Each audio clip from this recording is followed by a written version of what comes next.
Assalamu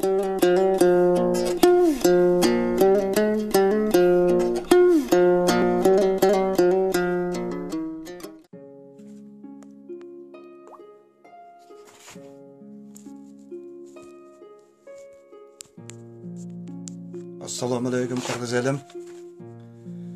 Bugün sizler menen Kırgız Respublikasının Jogorku Kengешinin депутаты Каныбек Иманалиевдин кризистен кантип чыгуу боюнча 12 мыйзам долбоорун өкмөткө сунуштаган экен. Ошонун кээ бир сунуштары менен мен өзүмдүн макул эместигин билдирип сиздер менен оюмду бөлүшкүм келди. Мисалы Каныбек Иманалиев бул Атамекен партиясынын лидерлеринин бири болуп саналат. Өзүңүздөр жакшы билесиздер.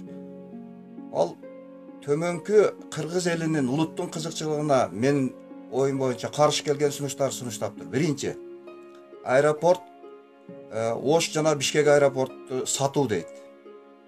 Бул кантип сатсын? Стратегический объекти. Ага мисал келтириптир, Казакстан сатты деп. Биз башка өлкөлөргө өзүбүз теңебешибиз керек.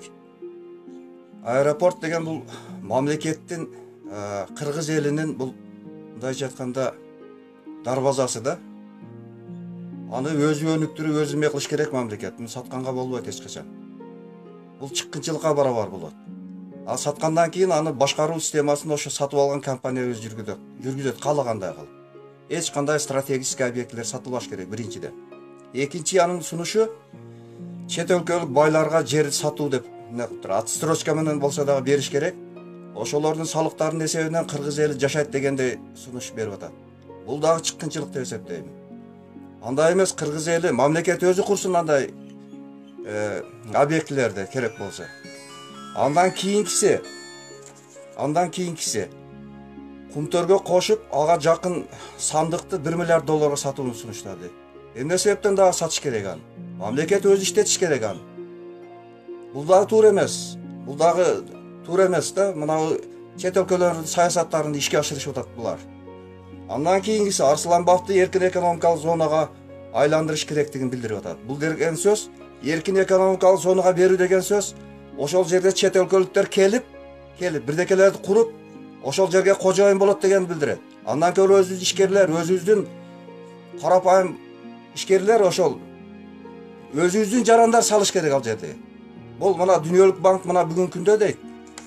Биздин депутаттын айтышына караганда бизге жардам берип атат Дүниөлүк банктын өкүлдөрү деп айтат.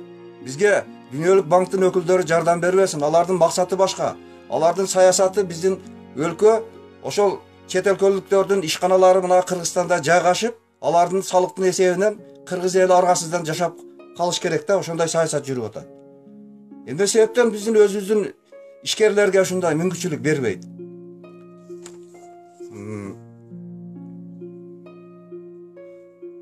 Мына Иманалиевдин сунуштаган идеялары да кыргызга мен айткым келет да, кыргызга бир гана кыргыз күйөт. Дүниөлүк банктын өкүлдөрү эч качан күйбөйт.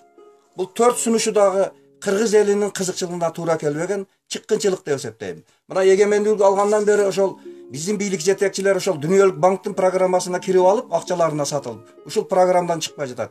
Эмне себептен кен байлыктарды бүгүнчө өзү иштетпейт?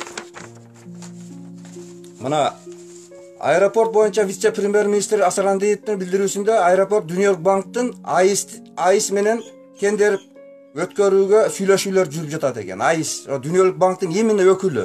Ал анын тажрыйбасы бар экен, кимге сатышты дагы ошол билет экен. Бул туура эмес. Ошону кыргыз элим жакшы эмне кылсаңыздар. Өткөндө Жогорку Кеңештин депутаттарынын бири Ысык көлдөгү Тамчы аэропортун реконструкциялар боюнча өкмөттүн мүчөлөрүнө суроо берсе, өкмөттүн мүчөлөрүнө ал эмне деп жооп берди? Дүниөлүк банктын кеңешчилери менен макулдашып көрүш керек муну деп. Мына бизди өзүбүздө кана эгемендүүлүгүбүз кайда калды? Өзүбүздүн саясатты жүргүзбөй чет өлкөлөрдүн программасы аткарылып атат.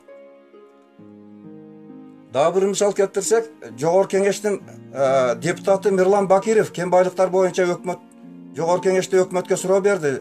Жакшы мыйзамдар кабыл алынбай жатат.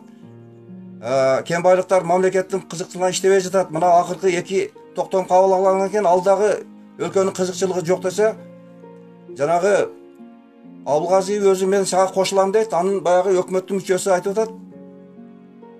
Бул госгеологиянын жетекчиси. Бул өкмөттүн баягы эл аралык келишимдерге туура келбей жатат. Анын негизден эмне кылып атабыз дейт. Мына ошондон чыга албай жүрөт. Негизинен башка жолдор бар. Бүгүнкү күндө кризистен чыгуунун башка жолдору бар. Ошол жанагы кумтөр боюнча ошого жакын жердеги кенден 1 миллиард долларга сатышыбыз керек. Эмне сатыш керек? Өзүбүз иштетишибиз керек бар жокту. Бардык кен байлыктарды негизинен улутташтырыш керек. Мыйзамсыз берилген лицензияларды жокко чыгарыш керек. Мисалы кен байлыктарды улутташтырыш керек, же болбосо салыктарды көтөрүш керек мамлекеттин кызыкчылыгына. Тышкы карызды алууну токтотуу керек. Тышкы карызды бергенде алар условия коюп берет. Ошол чынжырдан чыга албай жатат. Мына Каныбек Иманалиевдин айтуусуна караганда 40 депутат кол коюп бериптир. Булар мурдатан эле ошолордун программасын аткарып көнүп калган. Мисалы, мына акыркы чимкирик мыйзамындагы алынган чимкирик атка койгон мыйзам 13 миллион еврого ошолордун буйртма заказы менен алынды. Өткөндө жогорку кеңеште талкуу болуп, ошону ким жазды, кандай болду, 13 миллион доллар евро кайда кетти, эч ким жооп бере алган жок. Ошого окшош эле бул Дүйнөлүк банктын программасындагы талаптардын аркасында бир чоң саясат жатат. Ошол биздин бийликтегилери сатып алып, ушундай арам ойлорун ашырып келүүдө да бүгүнкү күндө.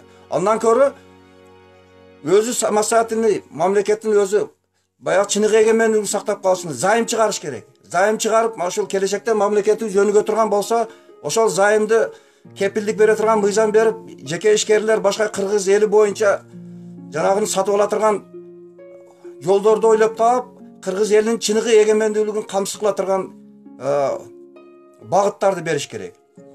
Өндүрүштүк ишканаларды күчөтүш керек. Алтын кен байлыктар боюнча мыйзамдарды өлкөнүн кызыкчылыгына алыш керек. Мына өзүңүздөргө белгилүү өткөндө депутат Момбеков айтып атпайбы?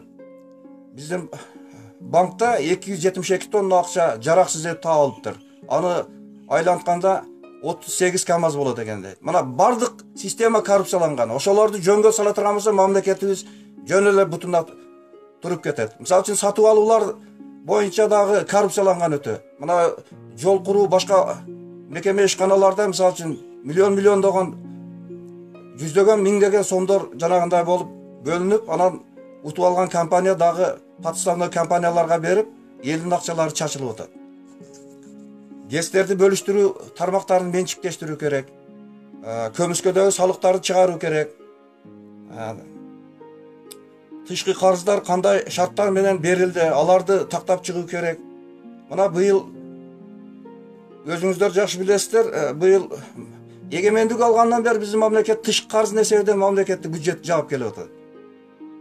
Элди алдап алаксытып. Азыр эми ушул коронавирус абалынан пайдаланып, элди алдап дагы бир башка программаларды, Дүйнөлүк банктын койгон программаларын сунуштап атат.